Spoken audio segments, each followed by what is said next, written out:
dalam berbahasa Persia, ya, karena lahir di sana. Cakap pula berbahasa Arab dan juga berbahasa Persia. Nah ini Al-Ghazali ini diambil dari kata ghazal. Ya. Ada yang menisbatkannya kepada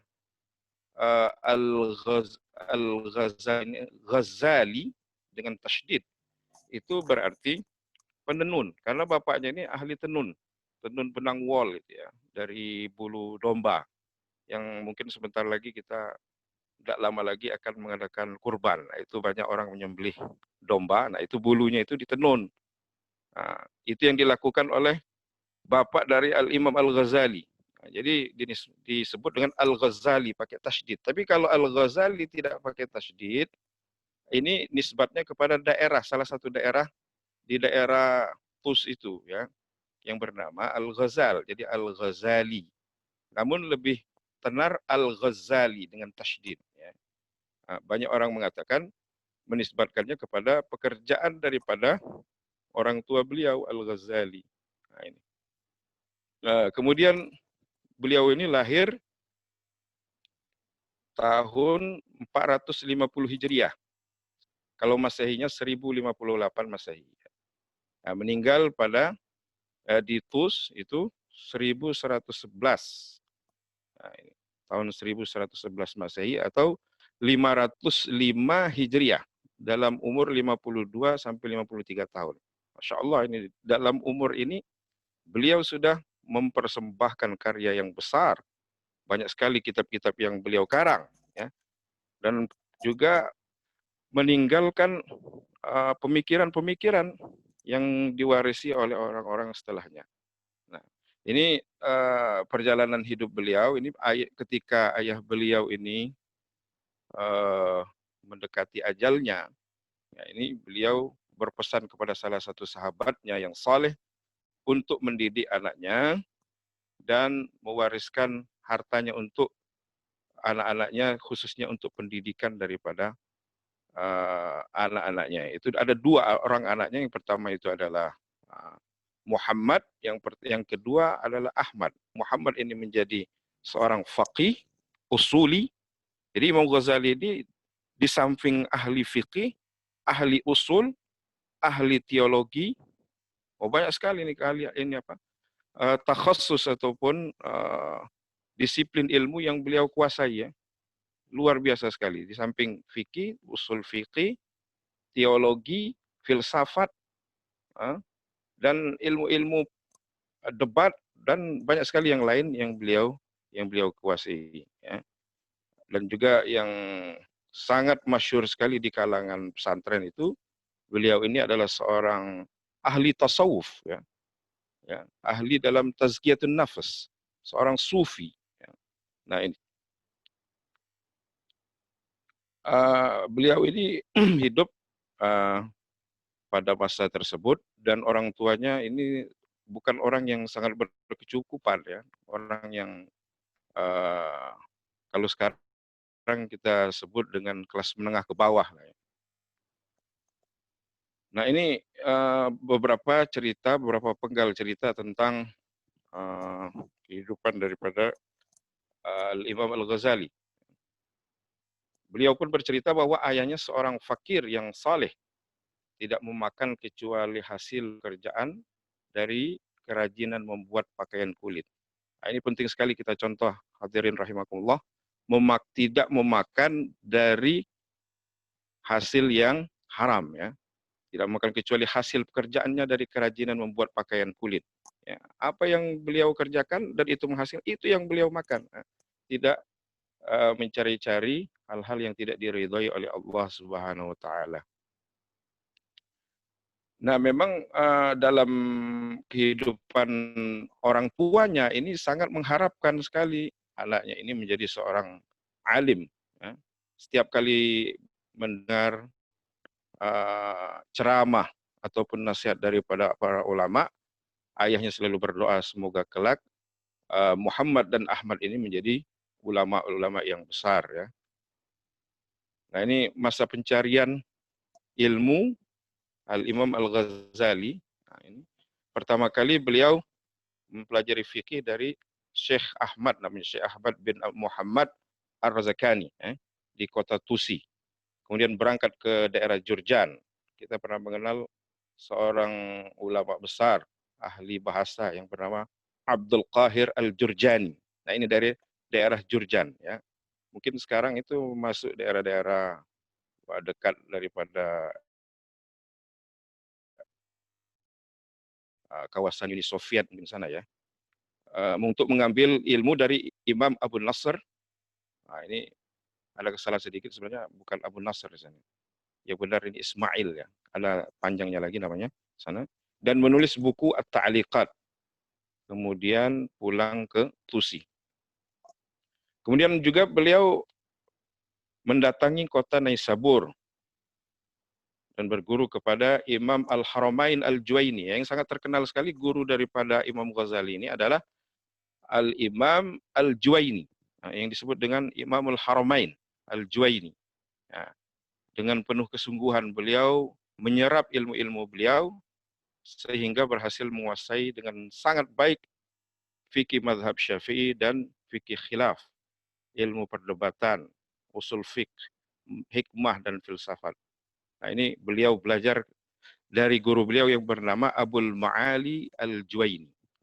Sehingga di suatu ketika Imam Ghazali ini menjadi pembaharu ya dalam masalah usul fiqh misalnya. Beliau adalah tokoh yang terkenal sekali dalam maqasid syariah dan juga ya itu dalam masalah usul fiqh ya. Nah, ini mungkin bisa ditunjukkan peta daerah Tus tempat kelahiran Al-Ghazali. Minta kepada host untuk menampilkan. Ya, ini ada petanya ini. Ya, peta daripada kawasan Tus itu yang di slide tadi. Nah, itu. Nah, itu kira-kira kawasan Iran lah itu ya. Itu tempat tumbuhnya atau masa-masa kecil sampai dewasa daripada Al-Imam Al-Ghazali ya, daerah Tus dekat Naisabur ya. Ini peta lama ini ya, dekat kawasan Iran sekarang ya. Nah, itu. Nah. Setelah Imam Al-Haramain meninggal, berangkatlah Al-Ghazali ke perkemahan Wazir Nizam al-Muluk. Karena di sana ada majelis tempat berkumpul para ahli ilmu. Sehingga beliau menantang debat para ulama dan mengalahkan mereka. Kemudian Nizamul Malik ini mengangkatnya menjadi pengajar di madrasahnya di Baghdad dan memerintahkannya untuk pindah ke sana. Nah, ini pada tahun 484 Hijriah. Beliau berangkat ke Baghdad dan mengajar di Madrasah An-Nizamiyah. Nah, dalam usia 30 tahun. Disinilah beliau berkembang dan menjadi terkenal. Menjadi kedudukan beliau sangat tinggi di sana ya. Itu namanya Madrasah Nizamiyah ya. Sekelas universitas lah kalau sekarang ini ya. Tapi di sana betul-betul konsen dalam pengkajian ilmu pengetahuan, tidak hanya saja ilmu pengetahuan, tapi diajarkan juga ilmu pemerintahan. Maka dari madrasah ini banyak tokoh-tokoh yang masuk ke pemerintahan. Nah, kita perlu ketahui ini di zaman Imam Ghazali ini, beliau lahir pada masa Bani Saljuk. Ya. Setelah 20 tahun berdirinya kerajaan Bani Saljuk ini, Imam Ghazali lahir. Beliau menyaksikan masa kegemilangan daripada Bani Saljuk ini dan juga masa kemundurannya. Ya. Ini beliau mengajar di Madrasah Nizamiyah. Nah, kalau kita kaji lebih jauh, pemikiran daripada Al-Imam Al-Ghazali ini, beliau ini adalah tokoh yang fenomenal dan sekaligus kontroversial. Kenapa dibilang fenomenal? Karena pemikiran Al-Ghazali selalu menarik untuk dikaji dari berbagai sudut pandang keilmuan, mulai dari fikih, usul fikih, teologi, filsafat, sampai kepada tasawuf. Nah, kenapa disebut dengan kontroversial? Karena serangannya kepada para filosof dan pemikiran mereka melalui bukunya. Mungkin bapak-bapak, ibu-ibu yang pernah membaca, mungkin beliau pernah mengarang, nama bukunya adalah Tuhfatul Falasifah. Ini serangan kepada Ibn Rushd.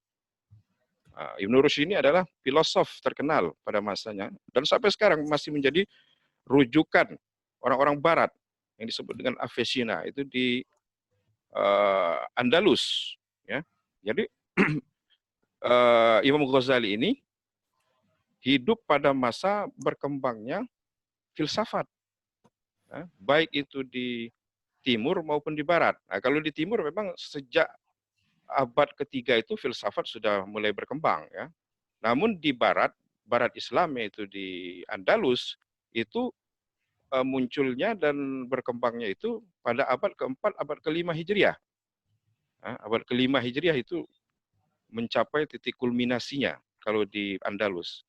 Maka kita kenal seperti Ibnu Bajah, kemudian Ibnu Tufail, yang pernah yang mengang buku Hayy bin Yaqzan, itu Ibnu Tufail itu. Kemudian Ibnu Rushd, ya, Al-Farabi, kalau Al-Farabi di timur, ya. Nah ini Imam Ghazali betul-betul ini hidup di zaman berkembangnya teologi, filsafat, ilmu-ilmu pemikiran.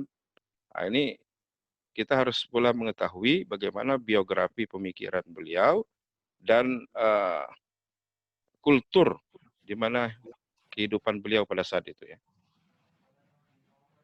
Nah, ini tidak diragukan lagi, memang Imam Ghazali ini adalah seorang pemikir dan seorang intelektual.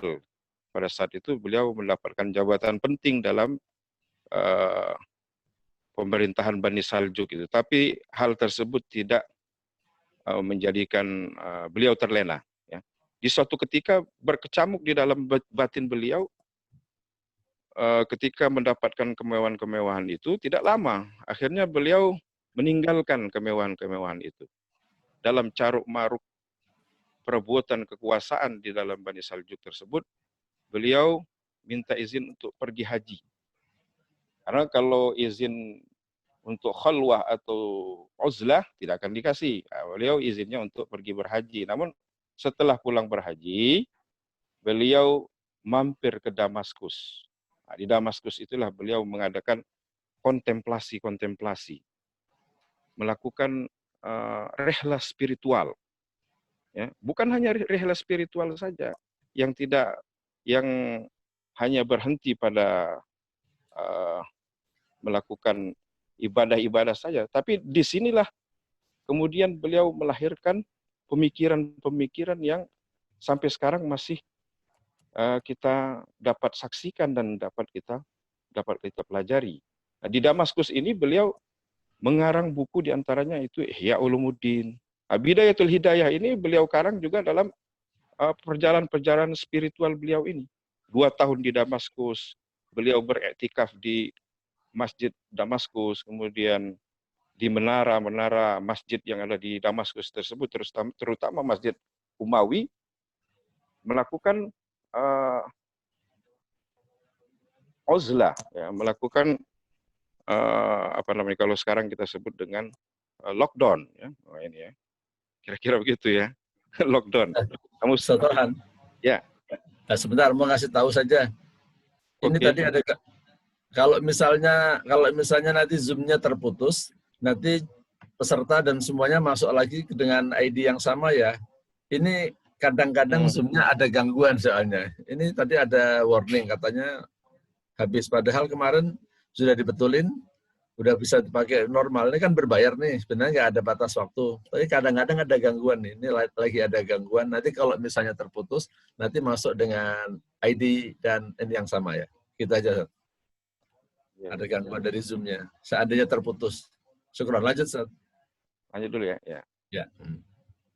Ya, jadi di Damaskus ini beliau melakukan uzlah. Kalau sekarang ini lockdown, tapi lockdownnya ini bukan menghindari penyakit, ya. Kalau kita kemarin itu lockdown menghindari penyakit, ya, PSBB, ya. Nah, kalau beliau ini untuk berpikir, berkontemplasi, Yang di sana akhirnya beliau menemukan hal-hal baru yang selama ini beliau belum temukan. Ya, memang Al-Ghazali ini seorang pemikir dan intelektual. Ya. Tapi ketika beliau melakukan uzlah tersebut, timbul hal-hal baru, ya, yang belum terpikirkan sebelumnya. Di antara adalah beliau menemukan bahwasanya di dalam ilmu mempelajari ilmu pengetahuan ini tidak hanya sampai kepada pemikiran ataupun akal saja. Di sana harus ada yang namanya hidayah. Kan disebut nanti kitab Bidayatul Hidayah tersebut. Hidayah itu adalah yang kelak beliau sebut juga dengan istilah hakikat. Hakikat, ya. Hakikat itu adalah cahaya yang Allah berikan atau Allah tanamkan ke dalam jiwa manusia, yang didapat bukan dengan pemikiran. Ya. Selama ini mungkin beliau hanya berpatokan kepada akal pemikiran saja. Namun setelah dihayati oleh beliau, ada hal-hal yang lain yang harus didapat, bukan dengan kasab ataupun akal pemikiran, tapi di sana dengan rehla batiniyah, ya.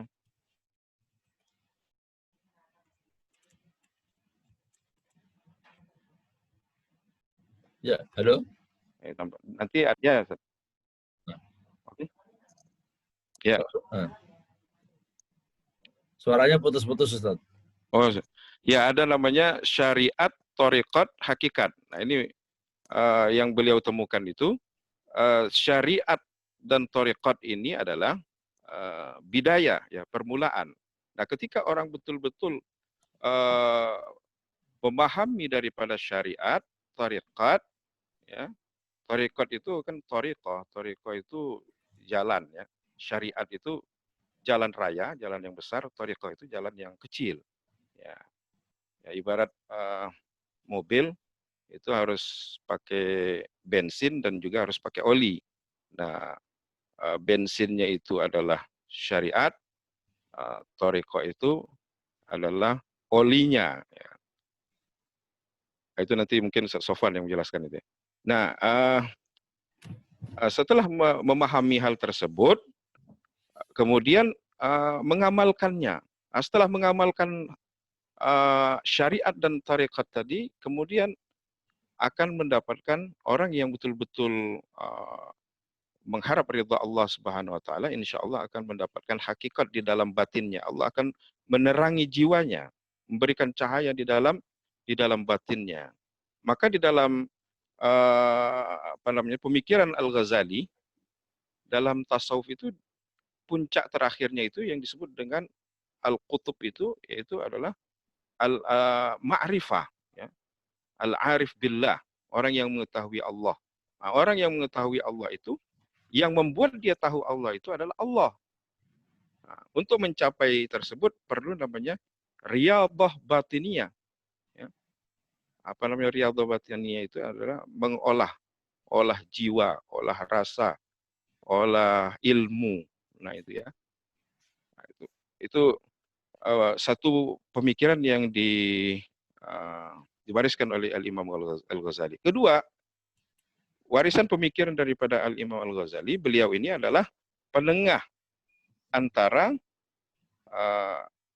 penengah atau merekonsiliasi antara syariat dan tasawuf, antara syariat dan thariqah tadi, ya. Ini, orang yang mengikuti tasawuf itu tidak boleh melenceng seperti yang dilakukan oleh Al-Hallaj. Nah, itu kan tidak boleh itu. Jadi ada batasan-batasannya yang tidak boleh keluar daripada syariah. Nah, itu yang beliau katakan di sana. Dan juga syariah juga tidak boleh jauh daripada yang namanya tazkiyatun nafas, tasawuf. Jadi seperti tadi, antara ibarat mobil, kalau dia tidak pakai bensin mati, kalau tidak pakai oli rusak mesinnya. Nah, itu, ya. Nah, kemudian pemikiran yang diwariskan oleh Al-Imam Al-Ghazali juga, beliau ini merekonsiliasi juga, penengah antara filosof liberalisasi filosof dengan literalisasi. Nah, ini beliau menjadi penengah di sana, ya. Jadi artinya dalam pembahasan beliau dalam Tahafutul Falasifah itu, seorang filsafat tidak boleh hanya bergantung kepada akalnya. Di sana ada wahyu. Nah, itu ya. Maka muncul kemudian yang disebut dengan filsafat Islam, teologi, ya, itu ilmu kalam itu. Maka dalam kajian pemikiran Islam, baik di barat maupun timur sampai sekarang ini, pemikiran Islam itu tiga hal. Pertama itu adalah filsafat, kedua adalah teologi, kemudian adalah mistism. Mistism itu tasawuf. Nah, itu ya. Nah, ini warisan yang sangat fenomenal sekali yang dapat kita temukan di dalam karya-karya beliau. Dan ini terekam. Ini yang sangat jarang sekali, hadir rahimakumullah. Terekam ini rekam jejaknya ada, petualangan atau pengembaraan intelektual beliau ini, ya. Dalam masa umur berapa tadi? 53 tahun, 54 tahun. Ini terekam jelas dalam kitab beliau yang beliau beri judul yaitu Al-Munqidh Minadh Dhalal. Al-Munqidh Minadh Dhalal. Ya. Dalam kitab beliau yang berjudul apa? Al-Munqidh Minadh Dhalal. Banyak buku-buku beliau, bisa di-share, itu saya tulis juga ini dalam slide ini. Ada Bidayatul Hidayah. Bidayatul Hidayah ini pongkolnya. Jadi awal-awal pemikiran daripada dalam tasawuf ini beliau tulis, beliau curahkan dalam kitab Bidayatul Hidayah.